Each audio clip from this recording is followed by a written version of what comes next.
Hi, I'm Sharon Bill. Welcome to my Theory Tuition series where we're working step by step through each of the ABRSM theory grades.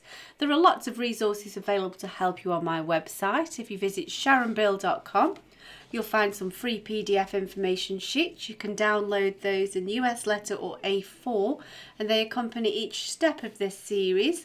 There's also a page with links to all of my YouTube video tutorials, and you can access information about the books that I have available. I've written How to Take Your ABRSM Music Theory Exam. It's an exam technique guide and it's full of tips and techniques on how to best prepare for your exam and how to best make use of the time in the exam room when you're actually working through the exam paper. So if you visit sharonbill.com, you'll find it's all there. If you can give me a like, that'd be really great, and subscribe to my channel to keep updated. There's lots more to come. And so we're now going to turn to the section in your grade 5 book which talks about chords at cadence points. If you turn to page 48, and you may also want to just turn in your PDF document to section K, section K, which talks about cadence points. Cadence just means ending or like a mini ending point. It's a culmination point. And certain chords create certain effects. And we have 3 particular cadences or musical endings that we need to be aware of at this point. We have the perfect cadence, which is chord 5-1, and that's kind of a really strong cadence. It's a very satisfying finish. It's a bit of a sort of ta-da ending. It's sort of a definite close. 4-1 is also a very particular cadence. It sounds finished and it's a satisfying end. However, it's a more gentle close, harmonically speaking. It sounds a little bit sort of a type of amen sort of finish. People sometimes explain that as. So it's a more gentle but firm close. And then anything that ends on chord 5 is called an imperfect cadence because it doesn't sound finished at all but just literally leaves you hanging. And so once you've recognised these chordal progressions, you can then give each cadence point its appropriate name. However, just when we're reading the chords, if we just glance over at the next page, you perhaps now also need to be aware that not every note that's included on the extract will be necessarily part of your chord. Music would be very boring. It would be quite oversimplified if all we had were the harmony notes to each chord. And so we have different sort of fill-in notes and sort of ornaments to the chords in the melody. And so here you can see if we go down in step, we've got a C chord, we've got E, G, C, G, and again we've got the C chord again in a different inversion, but we have a note here that doesn't belong and it's just literally filling in the steps. If it's filling in next door notes, so we've got a next door note in step and it's filling in the G to the E by step, it's called a passing note. You're just passing through to the next point in your chord. The same again here, we've got an F chord, F, A, C, F. The A is also part of that F chord, so as we're moving from the F to the A, the G is just passing through. It's just a fill-in note and it's called a passing note. So passing notes fill in by step, moving through the chord either downwards or upwards. However, we also have notes that don't pass through but just kind of alternate and then go back, just like a bit of a musical wiggle, and they're called auxiliary notes. Just a quick blip up and then back down to your harmony note, a quick blip down and then back to your harmony note. They're not part of the chord but they're not changing the harmony, they're just kind of alternating out of the harmony and then back into it. So don't be afraid that if every single note doesn't always comply with the chord that you've chosen, we can explain it in other ways, and they're just fill-in notes that are just passing through, just an arbitrary note. And so you can see in exercise 1 here, the example, we have a G minor chord, that's chord 2 in F major. We've got a G, B, well it's B flat, D, G, and then this F is not part of that chord, but it's just passing through. We've just got a passing note as now it moves to this C chord. This is also part of the C chord here. This note here is just passing through by step. It's just a passing note, not changing the harmony at all, but just filling in the gaps as we move from one point in the chord to the next. So don't feel that you have to give an account for every chord. And so here we have a chord 2 to a chord 5. We're finishing on a chord 5, and so this will be an imperfect cadence. So any chord to chord 5 is an imperfect cadence. And so now over the page 50, we have to choose chords. We have to name these chords. However, we have to choose chords that are appropriate to give us recognised cadences. We need particular progressions. And so let's have a go at this first one together. So the first job, of course, is to just map out what our chord choices will be. So before we can even do that, we need to figure out what key we're in. And so we've got a key signature of F sharp. So there are no other accidentals to tell us it's not the major key. And so we know that we're in G major. And so if I just sketch out chords 1, 2, 3, 4 and 5. Of course we won't really be using 3, but we'll just include that in the step. So G, A, B, C, D, and then work out those triads: G, B, D, A, C, E, B, D, F, C, E, G, D, F, A. We don't need to worry about whether it's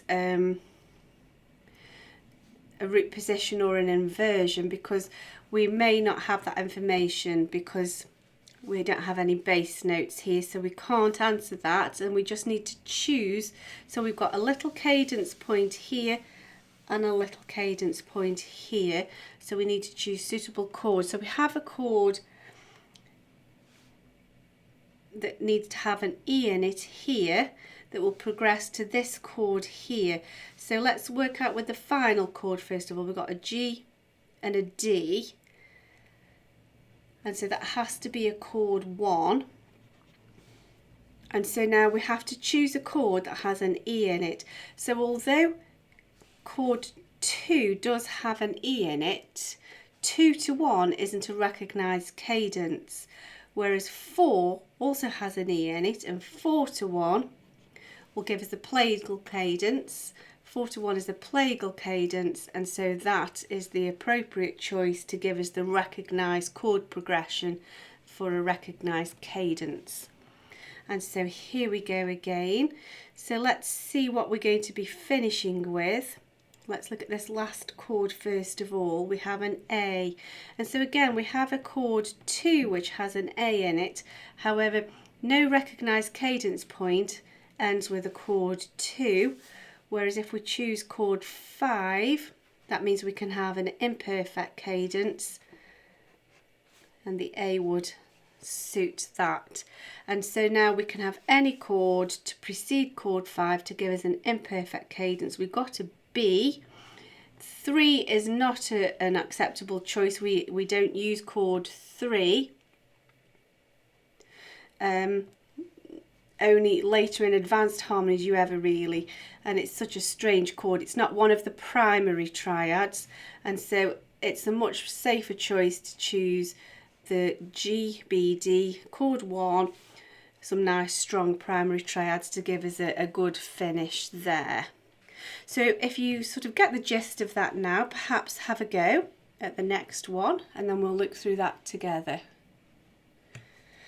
So then, our key, we can see we're in D major with a key signature of 2 sharps, no accidentals.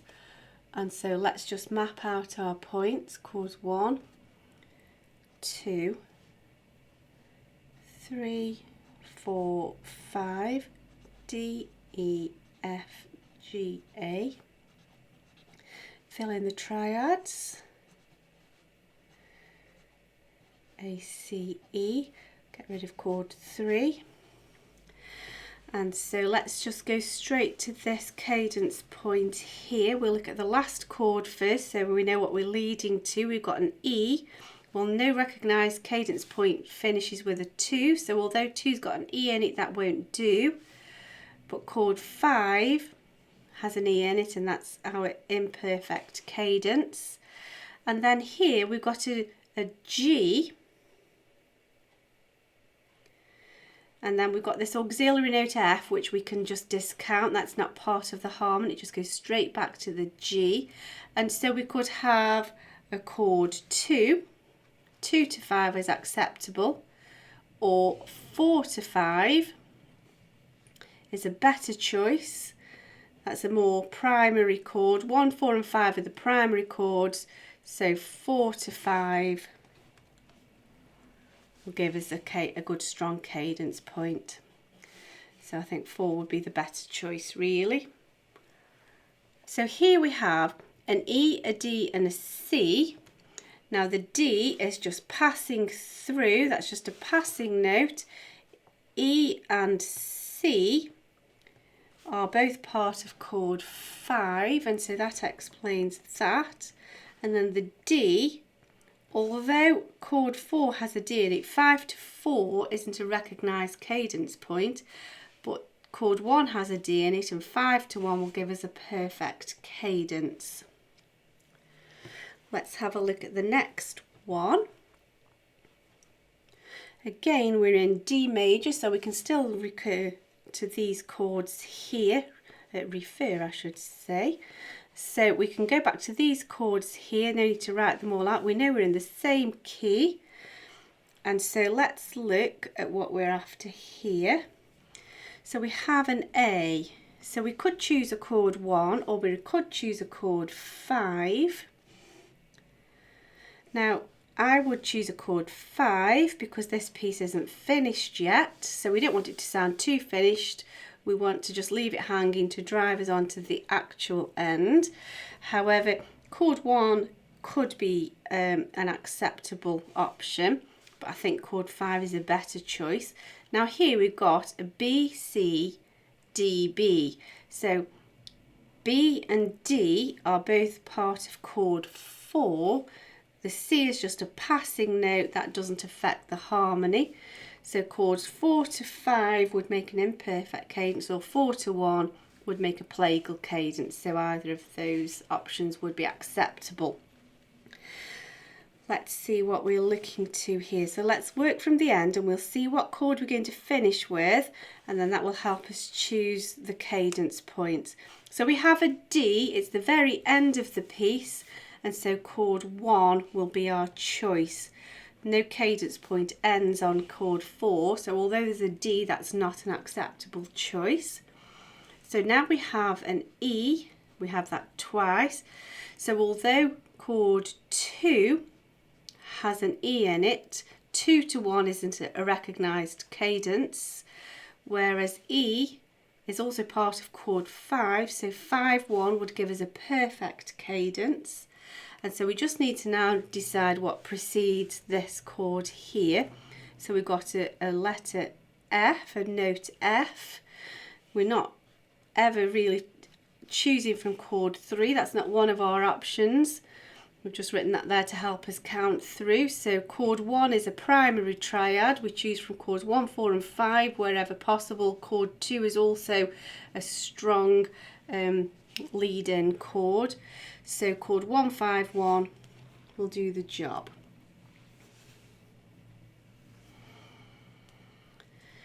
Let's look at the next one. And so we have no key signature, and so that tells us that we're in C major. There are no other accidentals to tell us otherwise, so let's just map out our chords. 1, 2, 3, 4, 5, 6, C, D, E, F, G. Let's work out a triad. C, E, G, D, F, A, E, G, B, F, A, C, G, B, D. We don't ever want chord 3, and we're really choosing from chords 1, 4 and 5 that are primary triads. Let's have a look what we've got at this cadence point here then. So we've got note C. No cadence point would end with chord 4, so we won't choose that one, but chord 1 would suggest we're going to have a perfect cadence. Let's see what happens here. We've got a G and a B, which is part of chord 5, so 5 to 1 is correct. We've got a perfect cadence. This next one here, our chord notes are the A and the C. The B is just passing through by step. That's just a passing note that doesn't affect our harmony choice. So we could choose chord 4, which is F, A, C. Let's just jump to the end and see what we get here so we know what we're leading to now. Chord 1 is a C, E, G. Sorry, so this is a D. Now it could be chord 2, but no progression would be appropriate there. Chord 5 has got a D in it, so that's going to be our imperfect cadence. So we just need any chord to lead us to chord 5. We've got an E and a G, so it's obviously going to be chord 1. We're cracking on through these now, so let's just press on. We're in the key of G major. I'll just sketch those chords out again. We have done them already at the top of the page. You could just quickly refer to those, but I'll just sketch them out again so you can see them. 1, 2, 3, 4, 5, G, A, B, C, D. In an exam situation, you would always have a piece of scrap paper, so you would use your scrap paper for this, or you would just lightly annotate your exam paper and then just rub it out when you've done your working out. D, F, there we go. So let's get rid of chord 3. So we have, let's look at this end point of the cadence, a G. So it would have to be a chord 5 or a chord 1. So let's see what the one before. We'll just bear in mind that could be a 5 or a chord 1. Let's see what happens here. So we've got, oh, I'm looking at the wrong, sorry, silly me, let's start again. It's a chord 1, isn't it? I'm looking at the wrong key. The G is part of chord 1, we're in G major, there we go. And A is part of chord 5, we've got a perfect cadence. Would help. If your chords aren't making sense, you know that you've got the wrong key. Okay, let's look at the end of the extract. So here, we're finishing on a chord 1 again. The B is part of the G, B, D chord. And then we have a C, which has got an auxiliary note in that doesn't affect our harmony. So chord C, well, there's no cadence that says 2 to 1. That's not an acceptable cadence, but 4 to 1 is a plagal cadence, so that will do. And then we just need to choose something to precede that. We got a B. That's an auxiliary note that just goes back to the harmony notes. And we got a D. So chord 1 has B and D in it. So that one chord would cover that bar there. Nearly there. So perhaps if you really haven't had a go at any of these on your own, now's the time. Just keep a reference. It's always got to be these cadence points that we are going to be referring to. So we're not just choosing any old chord that fits. It's got to be a recognised chord progression that's recognised at these cadence points, these little ending sections. And so let's have a look. So the key that we're in now is F major. We've got a key signature of B flat, so nothing else tells us that that's not correct. There are no accidentals. So we want chords 1, 2, 3, 4, 5. So we're in F major, F, G, A, B, C, F, A, C, G, B, D, A, C, E, B, D, F, C, E, G. There we go. And so we need to find a progression that has F common to both chords. And so we can see that F is part of chords 1 and chord 4. So that will give us a plagal cadence. If we have 4, 1, that gives us that gentle ending. And so that's what the performer would realise if you gave them that clue there. They would then know to put the plagal cadence to this melody note. Let's have a look here. So here we've got a chord 5. It has to be the G is part of chord 5. That's the only option to end this cadence point. No other chord that fits would be acceptable. Chord 2 isn't part of an acceptable progression. And then here we've got an A and a C, and so chord 1 is our best choice for that. Let's look at the end. So here we've got a D and a G. It's asking us to choose a chord to accommodate these two notes, and so that would be chord 2. Let's look what we're going to be ending on so we know what cadence we're working towards. We've got an F, and so that would have to be a chord 1. No cadence point ends with a chord 4, so although there is an F in chord 4, that's not acceptable at the end of the progression. So it would have to be chord 1. And so let's look now. Here we've got an E and a G, and that would be 5. 5 to 1 is our perfect cadence. And 2 is often used as a good lead into chord 5. And then finally we finish in the key of C major. So let's just map out our chords again. You've already written them on a previous page, so if you want to just refer back to those, you can do.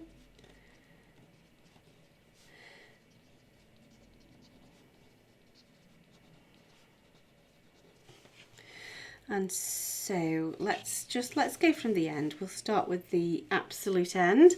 So here we've got a C, so that will be a chord 1. So we're looking to a perfect cadence, I think. We've got a B and a D. The C is just passing through, that's just a passing note. And so chord 5 will fit that. So we've got our perfect cadence.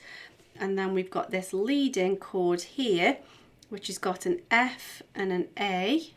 So we could choose either chord 2 or we could choose chord 4. Either of those are acceptable just to lead into that cadence to finish.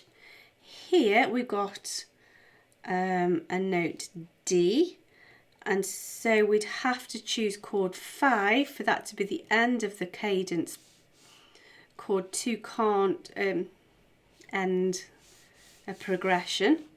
So let's have a look what we've got here. So we've got an A, an F and an E. However, we can discount this E because that's just passing through over the bar line to the next note, just moving down by step. That's a passing note. And so we're just looking to accommodate notes A and notes F. And so any chord that fits those can precede chord 5 for our imperfect cadence. That's going to leave us hanging. And so you could choose chord 2 or you could choose chord 4. Either of those got an F and an A in it. And then here, our note here, we've got a C and a B. However, the B is just passing through as we move to this next door note. That's just filling in the gaps between these two harmony notes by step, and so the note we're looking to accommodate is a C, and so the obvious choice would be a chord 1. Of course, you could choose, if you hadn't chosen it here, you could choose a chord 4 by all means. because that's also got a C in it, but I think chord 1 is the obvious choice as one of your most primary triads. And so there you can see we've got a nice progression leading us to an imperfect cadence. I do hope that's been helpful to you. It's quite a lengthy subject, but it's not difficult by any means. I hope that you've enjoyed that. If you could give me a like, that'd be really great. Please subscribe to my channel to keep updated. Please do visit sharonbill.com and make use of all of the information that's available to you there. Thanks for watching, and I'll see you next time. Bye.